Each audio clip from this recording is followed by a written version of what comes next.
Seguimos aquí desde el Congreso Maizar, estamos en compañía de Santiago Sáenz Valiente, no hace falta presentación para Santiago, ustedes lo conocen, y aprovecharlo a él para hacer un resumen de lo que fue esta presentación que realizó en el Salón Secundario, titulada La estructura tributaria y la competitividad de las cadenas. Santiago, gracias por estos minutos, hablábamos un poco fuera de micrófono de lo que ha sido tu disertación, pero bueno, tratar de transmitirle a la gente un poco todo lo que has volcado como orador hoy por la mañana.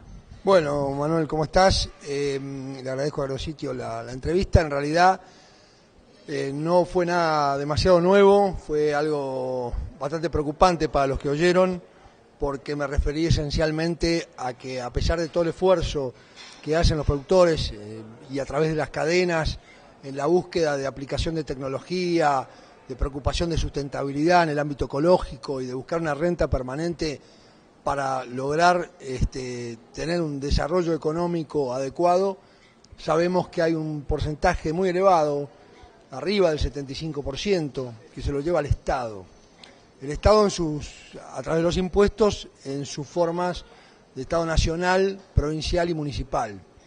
Esto parece poco creíble, ¿no? Es un porcentaje demasiado elevado, sin embargo hay una serie de análisis técnicos y pormenorizados hechos por CREA, en la revista Márgenes Agropecuarios también hay análisis importantes hasta por zonas, y sobre todo en agricultura el golpe es mucho más fuerte, ¿no? Claramente en la ganadería es menor, sin embargo hay efectos como la falta de aplicación de ajuste por inflación, que evidentemente genera distorsiones enormes, injustas e irrazonables. En este tema a lo que me referí esencialmente fue a nombrar cuáles son los principales principios tributarios que debieran cumplirse en una estructura impositiva, y dentro de ellos tenemos la gran mayoría que están dentro de la Constitución Nacional. El principio de legalidad, de que no debe haber un impuesto sin ley, parece obvio y evidente, sin embargo a veces hay normas reglamentarias que terminan estableciendo en forma indirecta un nuevo impuesto a través de saldos a favor de difícil recuperación. El tema de la equidad es algo, el principio de igualdad está también en la propia Constitución Nacional, y sin embargo vemos que hay distintos tratamientos para situaciones muy similares, y en especial se da también en lo que es un productor agropecuario con su renta y aquel que está en relación de dependencia. La diferencia es abismal, porque un productor agropecuario obtiene una renta de más de 4.000, 4.500 pesos por mes, ya tiene que pagar impuestos a las ganancias. Aquel que está en relación de dependencia es a partir de 8.500. Los dos están en situación de irrazonabilidad, pero hay una inequidad manifiesta por parte del sujeto independiente, ¿no? Por otro lado, situaciones de monotributo, hay muchas situaciones que podemos hablar de inequidad, y en especial en el registro fiscal de operador de granos entre quienes están dentro y quienes están fuera. El tema de la no confiscatoriedad se da a nivel global, lamentablemente en el agro, por estos porcentuales que hablamos. El tema también de la falta de consideración de la capacidad contributiva es una situación que es peligrosa, justamente esto de pretender gravar lo que se llama las ganancias por tenencia. En definitiva, no solo pretender, sino que lo hacen, ¿no? Esta tasa en las sociedades, tasa al 35%, en las personas físicas, después de 120.000 pesos anuales, termina quedando grabada la utilidad al 35% también, y no son utilidades reales. Estas ganancias llamadas por tenencia, que hacen que se evalúe a cotización de cierre los granos y la hacienda invernada, produce una ganancia, insisto, ficticia, inexistente, porque la inflación muchas veces es parecida al incremento de valor del bien, con lo cual no son rentas obtenidas por una operación cerrada, firme y mucho menos cobrada, y en definitiva la inflación misma hace que esta supuesta renta en estas condiciones sea inexistente, y por lo tanto se está pagando una tasa de 35% sobre una ilusión óptica. Esa ganancia no existe realmente, si medimos realmente la capacidad contributiva de este contribuyente. Por el otro lado, también hablamos de la comodidad en el pago de los impuestos. Esto a través de Internet ha mejorado un poco. Hablamos sobre la transparencia que debe tener el sistema tributario, y por supuesto hablamos también de lo que es la legitimidad de un tributo. La legitimidad se da a través, ni más ni menos, que el destino de los fondos, para bienes públicos que sean brindados por el Estado adecuadamente, y ese es el destino que tiene que tener la recaudación impositiva.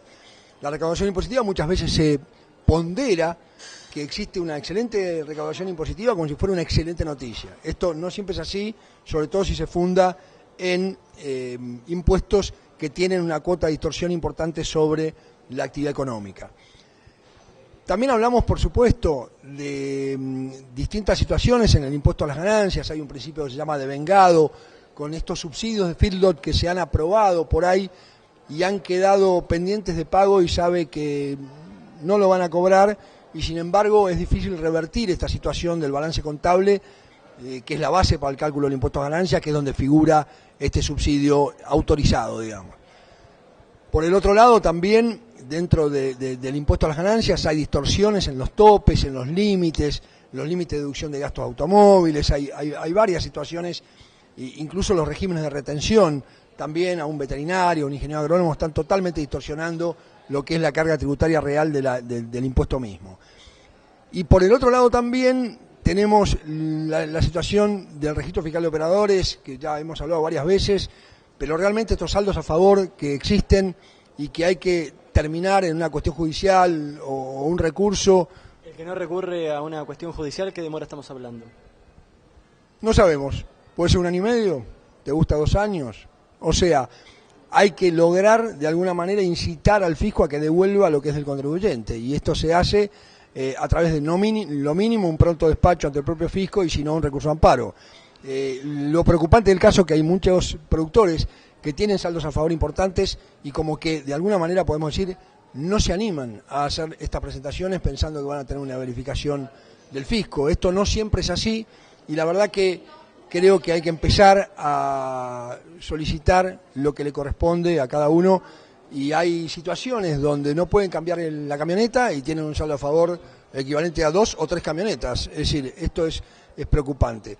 También es preocupante que exista, lo que acá hay que solucionar es el tema de fondo, que es el registro fiscal de operadores de granos con retenciones elevadísimas. Por el otro lado, los derechos de exportación, Manuel, los derechos de exportación es algo preocupante. Ya yo escuché en este congreso que la gran mayoría de lo que se siembra es soja, a pesar de tener una tasa del 35%. Entonces, ¿qué conclusión tenemos que llegar? Bueno, hay que sacarle todo el derecho de exportación a todo el resto de las cadenas. La verdad que el tema de los derechos de exportación es francamente preocupante. Es un impuesto a los ingresos, ni hablar en situaciones de emergencia donde el rinde es muy pequeño, le pega muy fuerte porque los costos siguen siendo los mismos.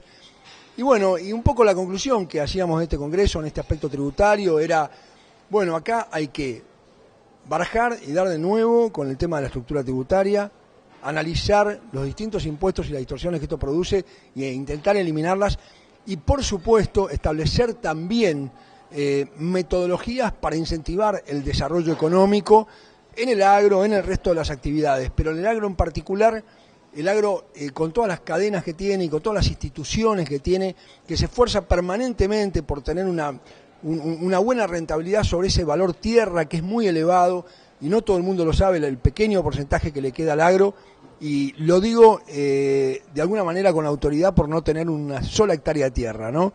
Entonces creo que es importante tener en cuenta esto, y es la salida que tiene la Argentina.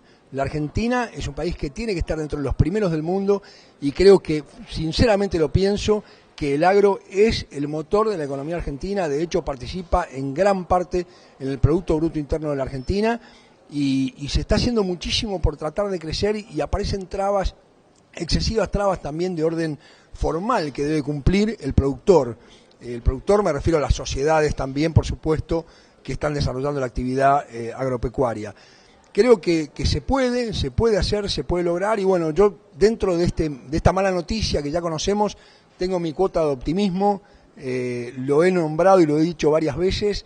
Se necesita un poco de confianza y se necesita destrabar algunos de estos nudos que están, y que sabemos que haciendo poco se puede lograr mucho. Esta es un poco la conclusión, por lo menos que yo hago de este análisis de los principios tributarios, de este análisis de la situación de la estructura tributaria en las cadenas de valor de los granos en la Argentina, y de todo lo que es la producción que tiene valor. Y eso lo explicó hoy muy bien Héctor Huervo respecto de la confusión que tiene la gente entre la industrialización y el agregado de valor. El agregado de valor en el agro está, más allá de que se venda un producto que algunos le dicen commodity y que en definitiva parece que no tiene ningún valor agregado. El valor agregado es enorme a través de las maquinarias, a través de la tecnología, a través de la semilla, investigación de semillas, todo eso está indirectamente en el grano que se extrae de la tierra y que se exporta, así que creo que es importante eso que comentaba Héctor Huergo, ¿no? A mí me pareció,